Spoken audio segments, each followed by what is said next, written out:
नमस्कार, आप देख रहे हैं 4 PM। मैं हूं आपके साथ सिमरन। दिन भर की बड़ी खबरों के बुलेटिन में आज बात होगी बाबा साहेब को प्यार करने वाला बीजेपी को प्यार नहीं कर सकता। पप्पू यादव का बड़ा दावा, धक्का मुक्की में राहुल गांधी शामिल तो मैं इस्तीफा दे दूंगा। बीजेपी सांसद डंडे लगे प्ले कार्ड कैसे सदन में लाएं। ईवीएम पर प्रियंका चतुर्वेदी का बड़ा बयान, भारत का चुनाव आयोग नहीं करता बात। अमित शाह जिस स्टाइल में बोल रहे थे उसे मस्ती कहते हैं। इन सभी खबरों पर आज हम चर्चा करने वाले हैं, लेकिन उससे पहले एक नजर आज की प्रमुख सुर्खियों पे। अमित शाह पर जमकर बरसे अरविंद केजरीवाल। नीतीश कुमार चंद्रबाबू नायडू को लिखी चिट्ठी, कहा बाबा साहब को प्यार करने वाला बीजेपी को प्यार नहीं कर सकता। राहुल गांधी पर लगे धक्का मुक्की के आरोप, भड़के सांसद पप्पू यादव ने दे डाली चेतावनी, कहा सांसदी से इस्तीफा दे दूंगा। धक्का मुक्की पर बवाल के बीच कांग्रेस का बड़ा बयान, कहा बीजेपी सांसद डंडे लगे प्ले कार्ड संसद में कैसे लाए। आम्बेडकर को लेकर सपा भी हुई मुखर, लाल टोपी पहनकर किया प्रदर्शन। संसद परिसर में जया और डिंपल ने भी दिखाए तेवर। उद्धव ठाकरे सीएम फडणवीस की मुलाकात पर सपा एमएलए अबू आजमी का बड़ा दावा, कहा शिवसेना यूबीटी उस राह पर है जहां बीजेपी है। संसद परिसर में विपक्षी सांसदों और बीजेपी सांसदों के बीच हुई झड़प के बाद आरोप प्रत्यारोप का दौर जारी है। कांग्रेस अध्यक्ष मल्लिकार्जुन खड़गे ने आरोप लगाया है कि बीजेपी सांसदों ने उन्हें धक्का दिया, जबकि बीजेपी ने राहुल गांधी को घटना के लिए जिम्मेदार ठहराया है। खड़गे ने लोकसभा अध्यक्ष को पत्र लिखकर के जांच की मांग की है। संसद परिसर में सत्ता पक्ष और विपक्ष के सांसदों के बीच हुई धक्का मुक्की के बाद आरोपों का दौर चल रहा है। बीजेपी घटना के लिए कांग्रेस सांसद राहुल गांधी को जिम्मेदार ठहरा रही है, तो वहीं कांग्रेस अध्यक्ष मल्लिकार्जुन खड़गे ने कहा कि पीएम मोदी बीजेपी सांसदों को प्ले कार्ड वाले डंडे से लैस कराकर इंडिया गठबंधन के सांसदों को रोकने के लिए धक्का मुक्की करवाते हैं। खड़गे ने एक्स पर लिखा कि डॉक्टर आम्बेडकर का घोर अपमान करने के बाद पीएम मोदी संसद की गरिमा का तिरस्कार भी करवाते हैं।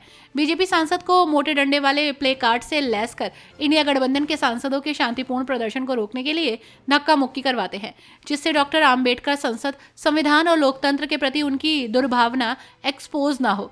पर हम डटे रहेंगे, आम्बेडकर पर निंदनीय टिप्पणी को नहीं सहेंगे। पूरे देश के सभी लोग बीजेपी आरएसएस का जमकर विरोध करेंगे।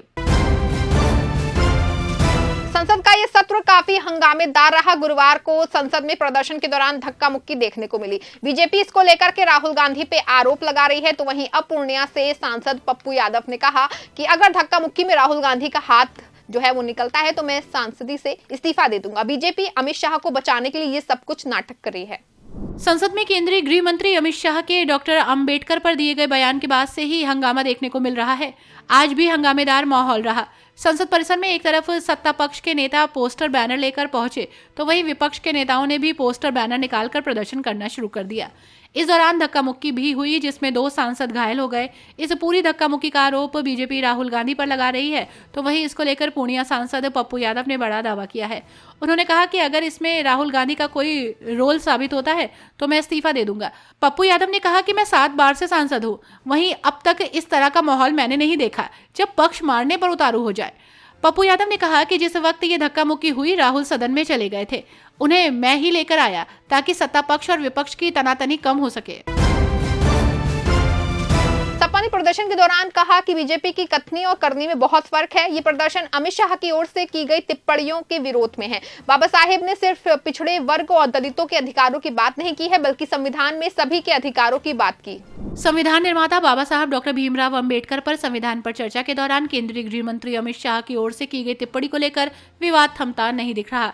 संसद में कार्रवाई शुरू होने से पहले सत्ता विपक्ष दोनों अंबेडकर को लेकर प्रदर्शन कर रहे थे। संसद परिसर में कांग्रेस के नेता नीले रंग के कपड़े पहने हुए थे, तो समाजवादी पार्टी के नेता लाल रंग की टोपी पहनकर प्रदर्शन कर रहे थे। फिल्म अभिनेत्री और सपा की राज्यसभा सांसद जया बच्चन भी आज के प्रदर्शन में शामिल हुई। उन्होंने प्रदर्शन के दौरान पार्टी की लाल टोपी भी पहन रखी थी। वहीं जया बच्चन ने कहा कि भारत बाबा साहब का अपमान बर्दाश्त नहीं करेगा। हमारे देश के नेता जिन्होंने हमें आज़ादी और संविधान दिया, उन्हें पीछे धकेल दिया गया है। उनकी नाम पट्टिका में पिछड़े वर्गों का रक्षक बताया गया है। वो पूरे देश और संविधान के रक्षक थे। गृह मंत्री अमित शाह की ओर से बाबा साहेब भीमराव अंबेडकर पर दिए गए बयान के संबंध में अरविंद केजरीवाल ने नीतीश कुमार और चंद्रबाबू नायडू को पत्र लिखा है। आम आदमी पार्टी के संयोजक अरविंद केजरीवाल ने बिहार के मुख्यमंत्री नीतीश कुमार और आंध्र प्रदेश के सीएम चंद्रबाबू नायडू को चिट्ठी लिखी। उन्होंने ये चिट्ठी गृह मंत्री अमित शाह की ओर से बाबा साहब भीमराव अंबेडकर पर दिए गए बयान के संबंध में लिखी। इसमें उन्होंने लिखा कि बाबा साहब नेता नहीं, इस देश की आत्मा है। अरविंद केजरीवाल ने अपने पत्र में लिखा कि हाल ही में संसद में देश के गृह मंत्री अमित शाह की ओर से बाबा साहब के नाम पर की गई टिप्पणी ने पूरे देश को स्तब्ध कर दिया। ये उनका कहना है कि अंबेडकर बोलना आजकल फैशन बन गया है। न केवल अपमानजनक है, बल्कि बीजेपी की बाबा साहब और हमारे संविधान के प्रति सोच को उजागर करता है। अबू आजमी ने उद्धव ठाकरे और देवेंद्र फडणवीस की मुलाकात पर कहा कि ठाकरे बीजेपी की हिंदुत्व वाली विचारधारा के रास्ते पर जा रहे हैं। दोनों की विचारधारा एक ही है। महाराष्ट्र में मुख्यमंत्री देवेंद्र फडणवीस और विपक्षी दल शिवसेना यूबीडी के प्रमुख उद्धव ठाकरे की मुलाकात सियासत की बड़ी खबर बन गई। उद्धव ठाकरे की सीएम फडणवीस से मुलाकात पर समाजवादी पार्टी के नेता अबू की भी प्रतिक्रिया आई। उन्होंने कहा उद्धव ठाकरे उसी रास्ते पर जाना चाहते हैं जिस रास्ते पर बीजेपी है। सपा नेता अबू आजमी का कहना है कि महाराष्ट्र में जो भी मुख्यमंत्री बनता है, हम सभी अपने काम को लेकर उनसे मिलने जाते हैं। हमारी किसी से दुश्मनी नहीं है, लेकिन हम में विचारधाराओं का फर्क जरूर है। अगर उद्धव ठाकरे राजनीतिक कारणों से मुख्यमंत्री देवेंद्र फडणवीस से मिले तो इसमें कोई दिक्कत नहीं है, ये अच्छी बात है। हालांकि मैं देख रहा हूं कि विधानसभा में उनकी सीटें कम हुई हैं, तो वो कहने लगे कि वो हिंदुत्व के मुद्दे को लेकर चलेंगे। शिवसेना यूपीटी नेता प्रियंका चतुर्वेदी ने झारखंड के मुख्यमंत्री हेमंत सोरेन का जिक्र करते हुए कहा कि जब वे शपथ ले रहे थे तो उन्होंने कहा कि अगर ईवीएम नहीं होता तो शायद ज्यादा सीटें जीत सकते थे। ईवीएम के मुद्दे पर शिवसेना यूबीडी की राज्यसभा सांसद प्रियंका चतुर्वेदी ने बड़ा बयान दिया। उन्होंने कहा कि जब अखिलेश यादव ने लोकसभा में इतनी सीटें जीती तो उन्होंने भी बोला कि अगर मैं 80 में से 80 सीटें भी जीत लूं तो भी मुझे ईवीएम से परेशानी होगी, क्योंकि हम जानते हैं कि इसमें हेराफेरी की जा सकती है। प्रियंका चतुर्वेदी ने मीडिया से बात करते हुए झारखंड के मुख्यमंत्री हेमंत सोरेन का जिक्र करते हुए कहा कि जब वे शपथ ले रहे थे तो उन्होंने कहा अगर ईवीएम नहीं होती तो शायद ज्यादा सीटें जीत सकते थे।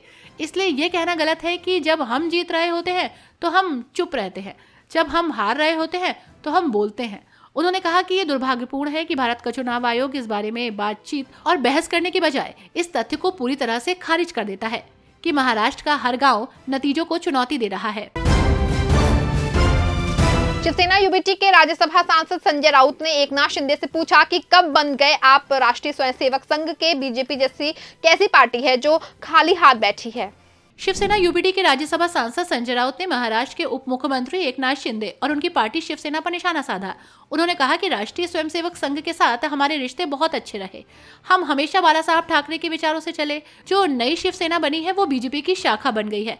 एकनाथ शिंदे स्वयं को स्वयंसेवक बता रहे हैं, अपने आप को शिव सैनिक नहीं बोलते, स्वयंसेवक संघ का बता रहे हैं। संजय राउत ने एकनाथ शिंदे से पूछा कि कब बन गए आप राष्ट्रीय स्वयंसेवक संघ के। बीजेपी कैसी पार्टी है जो खाली हाथ बैठी है। बसपा प्रमुख मायावती ने केंद्रीय गृह मंत्री अमित शाह के बाबा अंबेडकर पर दिए गए बयान को वापस लेने की मांग करते हुए कहा कि अमित शाह ने बाबा साहेब भीमराव अंबेडकर का अपमान किया है। उन्हें जल्द से जल्द अपने शब्द वापस लेने चाहिए, नहीं तो उनके अनुयायी इसे कभी नहीं भूल पाएंगे। केंद्रीय गृह मंत्री अमित शाह का बाबा साहब अंबेडकर को लेकर दिए गए बयान को लेकर बसपा प्रमुख मायावती ने हमला बोला। उन्होंने अमित शाह से बयान वापस लेने की मांग की और कहा उन्होंने दलित आइकन की गरिमा को ठेस पहुंचाई है, उन्होंने उनके अनुयायियों को अपमानित किया है। उन्होंने कहा कि बीजेपी और कांग्रेस सिर्फ BR अम्बेडकर के अनुयायियों के वोट बटोरने की कोशिश कर रही है।